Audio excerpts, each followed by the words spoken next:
සිංහල සිනමාවේ කැරලිකරුවා නොහොත් ආචාර්ය ධර්මසේන පතිරාජයන් පිළිබඳවයි අද අපි කතා කරන්නට යන්නේ.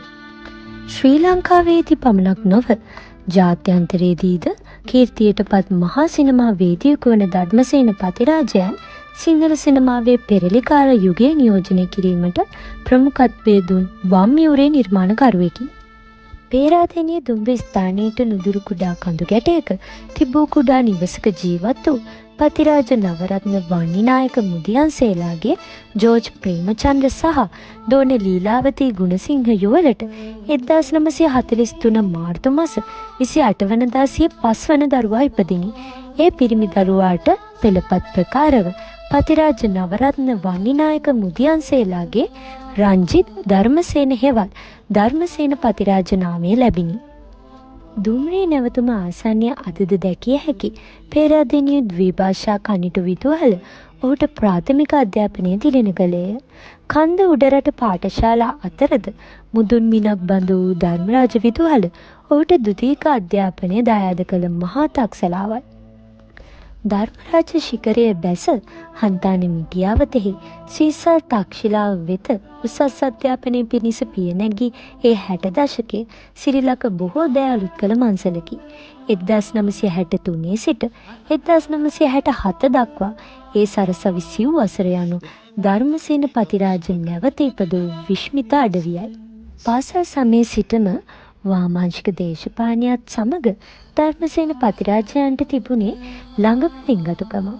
සිනමාවට එන්නට පෙර ආතුව කවිය, කෙටි කතාව සහ වේදිකා නාට්‍ය වගේ කලා මාධ්‍යයන් සමග ගනුදෙනු කරන ඔහු තමන්ගේ සිනමා භාවිතාව සකස් කරගන්නේ ඉතාලි නව යථාර්ථවාදය, ප්‍රංශ නවරැල්ල, ජර්මානු ප්‍රකාශන වාද්‍ය වගේ සිනමා ප්‍රවණතා ගැනත් එකී සිනමා ප්‍රවණතා හරහා ලෝක සිනමාවේ සිදු වුණු වෙනස්කම් පරිවර්තන ගැන සවිඥානිකවයි. 1969 තිරගත වූ හන්තානී කතාවේ සමතිර රචනයෙන් සිනමා විෂයට නිර්මාණකරුවෙකුසේ පිළිපන් පතිරාජ 1969 දීම සිය ප්‍රථම කෙටි චිත්‍රපටය වූ සතුරෝ නිර්මාණය කර ඇත.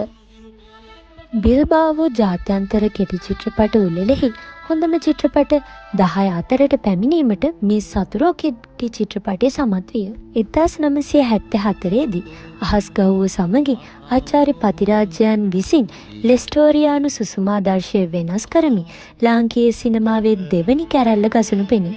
2000 දශකයේ උදාවත්ම පුරහඳ කළුවර සහ මේ මගේ සඳයි නම් චිත්‍රපට සමගින් ප්‍රසන්න විතානගේ සහ අශෝක හඳගම විසින් දෙවැනි සුසුමාදර්ශයෙන් සලකුණු කරනු ලබයි. මේ තුන්වෙනි කැරැල්ලයි.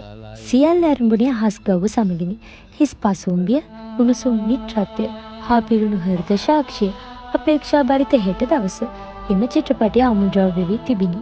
මේ අනුව ලාංකීය 1971 කැරැල්ල හෙවත් තරුණ ප්‍රබිදීමට සමගාමීව අහස් ගව්ව චිත්‍රපටය හරහා 1974 වසරේ ජනවාරි මාස 24 වෙනිදා ආරම්භන මෙම පෙරලිකාර සිනමාව බඹරු ඇවිත් එයා දැන් ලොකු ළමෙක්, පොන්මනි, පාරදිගේ, සොල්දාදුන්නැහි, මතු යම් දවස, සක්කාරා, ස්වරූප ආදී විශිෂ්ට සිනමා කෘති දක්වා දිව ගිය අතර කොරා සහ අන්වයා, පුටු ආදී වේදිකා නාට්‍ය හරහාද ඇල්ල ළඟ වලව්ව, කඩුල්ල, කම්පිත විල්තෙර, මායා මන්දිර, ගඟුලෙන්නේ ගොඩට, දුර්ගාන්තය, සුබ අනාගතයක් වැනි ටෙලි නාට්‍ය හරහාද විප්ලවීය වෙනසකට මඟ පෙන්වූ අතර සුදු බණ්ඩලාගේ කතාව, වන්නිහාමිලාගේ කතාව නමින් ඔහු රූපවාහිනී වැඩසටහන් දිත්‍යක්ද මේ අතර නිෂ්පාදනය කළේය.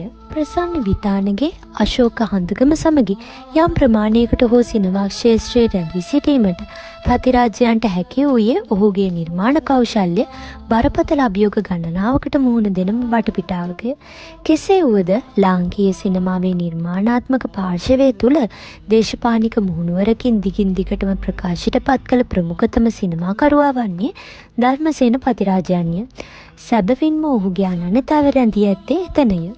ආචාර්ය ධර්මසේන පතිරාජයන් 2018 ජනවාරි 28 වන දින එනම් 71 වන වියේදී දැයින් සමුගත්තේ කිසිදා නොමියෙන කලාකෘති රැසක් දේශයට දායාද කරමිනි.